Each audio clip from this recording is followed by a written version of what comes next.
My name's Chloe Bullock and I'm a sole practitioner interior designer based in Brighton, and I've been running Materialise Interiors for 16 years, and for almost 10 of those years I've been a BIID registered interior designer. Through the BIID I have the pleasure of mentoring two brilliant mentees. Sadie is one of them. Sadie is an interior design graduate and is now working on her master's, which she is completing this September. If you haven't thought about mentoring and you're a BIID designer, I'd really recommend doing it. It's a lovely thing to do. Hello all, I'm Sadie MillerMaggs, and like Chloe, I'm also specialising in sustainable, vegan and healthy design. Having Chloe as my mentor during my studies has been a huge support, and I also recommend any students or new designers to seek out a mentor too. So often the problem with working in a more sustainable way is knowing where to start. This hierarchy of the 5 R's is often used when talking about sustainability and low waste generally. So avoiding new is the best and most eco-efficient way to specify, utilising what's already here. Second best is to apply this hierarchy, reuse what we have, design out waste, ensure materials have a long life, and use materials that are non-toxic and therefore easy to biodegrade at the end of their life. We need to keep materials at their highest value for as long as possible before resorting to landfill and rotting. There's 3 categories to apply to sustainable specifications in a good, better, best scenario. So there's the do less harm, which is specifying alternatives that are less harmful, which is a place where I've been with my clients for quite a long time. I'm now trying to design out waste much harder, and so having less waste coming from projects, and also designing with waste, utilising waste products within projects and converting to a take-make model rather than the take-make-waste model that we're so used to. But where we really should be working is a replenish and restorative way, which is known as regenerative design. So instead of being sustainable, i.e. running on the spot, we are actually improving environments through the specifications we use. There's tools available to assist, such as the Living Building Challenge Red List, which lists harmful toxins to avoid within projects. We can use materials that are made from fast-growing crops that regenerate as they grow, such as hemp. And we can use bio-based and carbon-negative materials, such as mycelium and algae. Sadie and I are constantly researching next generation materials, and we thought it'd be good to share our learnings with you all. So the issues in our industry is there's a lot of toxic chemical use and extensive use of resource-intensive materials. But meanwhile, outside of our industry, we have a lot of food waste, industrial waste and agricultural waste. We believe that our industry can utilise the so-called waste. So the first exciting area of next generation materials is food waste. It's reported that greenhouse gases associated with food waste in the UK per year are the equivalent of those produced by 10 million cars. So how can our industry utilise this? Well, we have sought out some amazing innovators who have reimagined waste, starting on our left with a table produced from coffee waste by Thomas and Yanni. So Thomas and Yanni are a team of furniture makers based in Sussex who focus on a closed loop production system, which means that the items often use reclaimed materials that are durable, repairable, minimise waste and best of all non-toxic. In the middle, you can see some lampshades that are part of the collection made by Cara Collective, using various bio-waste, including orange peels and pine needles. Cara aims to step away from contributing to the harmful environmental impacts caused by toxic materials and irresponsible use of natural resources. Then on the right is the lampshade by Otten Studio. Otten Studio focuses on upcycling green waste into high quality materials, which they turn into colourful, sustainable furniture, objects, lighting and decorative panels. Another area of opportunity for next generation materials to utilise is industrial waste. A recent study found that in the UK alone, 43.9 million tonnes of industrial waste is produced each year. Industrial waste includes plastic and metals to wood and paper. From the left, Smile Plastics based in Wales. We have all seen the images of the Great Pacific Garbage Patch and heard predictions of the sea being 50% plastic, 50% fish by 2030. Smile Plastics have created a system that creates a second life for these plastics. Smile Plastics creates decorative surface panels that are 100% recycled and 100% recyclable, made with used food containers and cosmetic pots, offering a closed-loop material cycle. Next, the flat pack stool, which is created by Foresso, who makes timber terrazzo in their Birmingham factory. Personally, I think it's the most pleasing material on the market, and better still, it is composed of offcuts of British timber and planing waste sourced from local sawmills, combined with pigmented plaster waste. And last up on this slide is a cradle-to-cradle silver third-party certification board designed by Onyx, based in Spain. These boards are all made from cellulose waste and are entirely free from toxic additives, like formaldehyde, making them a much better and healthier alternative to MDF, with potential uses including panels for decorative use, wall and ceiling applications, as well as a substrate for acoustic and furniture products.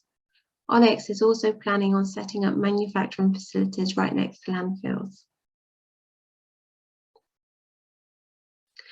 The third area of next generation materials is agricultural waste. Totomoxile, however, has found an interesting way of turning the husk of heirloom Mexican corn into a striking veneer material. The colours range from deep purples to soft creams, showcasing the wealth of diversity of native corns. We have seen this applied to tabletops and walls. It's really striking. Then next up is Deserto. There are lots of alternatives to animal leather using various kinds of waste material. This exciting alternative from Mexico uses waste from cactus leaf fibres, and it not only performs well, but it looks great.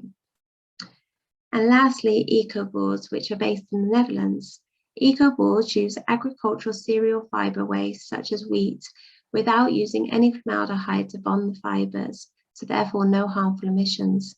And because trees are preserved, not cut down, it's the saving of the equivalent of 2 tons of CO2 absorption per cubic metre.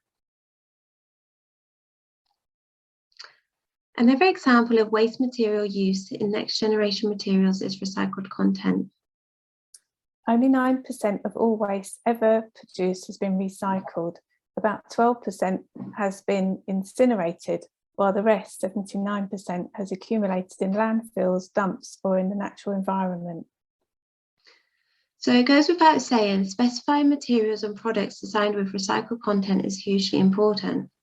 Ideally, there should be no waste and waste should be designed out, but while it is a problem, these materials should be used as a valuable resource. First up on the left, EcoNor, which is a yarn created using recycled sea plastics in the form of PET and fishing nets. Sedna Carpets have created a beautiful soft carpet collection using EcoNor. The bonus, retrieving ghost nets provides fishermen with an income off-season as well as using a proper material. Weaver Green produces beautiful, soft, hand-woven textiles which look and feel just like wool, cotton and linen, yet they are made entirely from recycled PET bottles. Weaver Green are doubly good as they come with the important Good Weave certification, because the who made this element of sustainability must not be forgotten either. Lastly, Paperstone. Paperstone is a paper composite material made from recycled paper and natural resins. Paperstone is commonly used in both commercial and residential applications, such as countertops, interior and exterior cladding, and customer furniture. The last area of next generation materials is innovation. So Forbes recently reported that paint is the largest source of microplastics in oceans. Microplastics are a huge problem for the paint industry. Graftonstone's plastic and chemical-free Ecosphere and Biosphere products are organic lime-based paints combined with natural graphene fibres. Their paler shades even absorb and capture CO2 as it cures. These paints are non-toxic and virtually VOC-free, so good for healthy indoor air quality. These two ranges have Cradle to Cradle Gold third-party certification. Following that is one of our favourite materials, mycelium. Mycelium is the root network of mushrooms combined with agricultural waste. Mycelium acts as a natural glue that can bind biomass together. Grown Bio has created a range of products and light pendants, from light pendants to furniture. This material not only outperforms petrochemical, plastic-based construction materials in thermal and acoustic insulation, but as a natural material, it is also safer and healthier with excellent fire resistance. And lastly, algae. Algae are powerful photosynthesizers and can consume more carbon dioxide than trees. We are seeing algae being used in many disciplines, from fashion, home textiles, and architecture. Caroline Raff has created algae-based biopolymer sequins that can be recycled or biodegraded. They create an incredible effect as a wall surface, as you can see here. So if you're looking to specify more sustainably, then to remind you, there are some free excellent resources from the BIID readily available on the website to use now. There's the Sustainable Specifying Guide, which was launched last September and is broken down into all the areas of specifying, giving you questions to ask suppliers and guidance on things to look out for. There's also guidance on how to assess your practice's carbon footprint and also how to then reduce and offset your practice's carbon emissions. And don't forget, there's third-party certifications out there that will really help to make your life easier when specifying too. There's Cradle to Cradle, which we've spoke about a couple of times during this presentation. There's FSC, a Sustainable Timber Certification, which ensures replanting schemes and good pay and working conditions for workers, and also protects natural habitats of animals in those environments. Also, there's the Soil Association and GOTS certifications. Both certifications promote soil fertility without the use of toxic, persistent pesticides or synthetic fertilizers. They save water and energy and avoid the use of toxic dyes. They also prohibit the use of genetically modified organisms.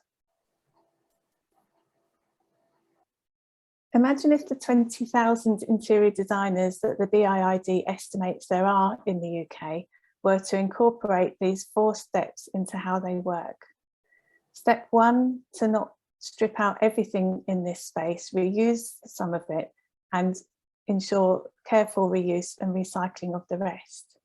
Step 2, swap in a few sustainable options per project. Step 3, ask suppliers where things are made, by how and by whom. And step 4, to encourage our suppliers to accept the return of unused samples. We then really would be making better progress in our reduction of the 40% of UK carbon footprint that the construction industry currently contributes. Another thing you can do is to join Interior Design Declares, which, as discussed by Kat earlier in her talk, is the interior design declaration for the biodiversity loss and climate change emergencies, which has been running for a year now. The aim is that as a group, we can support each other, share learnings and resources, and influence our supply chains. We have a UK declaration, but there's also potential for other countries to join us as well. Just go to interiordesigndeclares.com. In the UK, go to interiordesigndeclares.co.uk. As a designer with a website, you can simply sign up to the declaration on the site. And as a supplier to our industry, you just need to demonstrate a sustainability statement on your website. There's currently over 120 signatories, so please do come and learn with us. Talking of which, here are some of our favourite resources, websites and books that we found useful in our research, which we hope will help you too. So these slides will be shared at the end, so don't worry about missing that slide as I go past it. So thanks so much for listening. We really hope that there's some useful insights for you in the research we've shared. Here's how to contact us both should you want to. And please post any questions in the Q&A box for Hayley to ask us at the end of the session. Thank you. Thank you.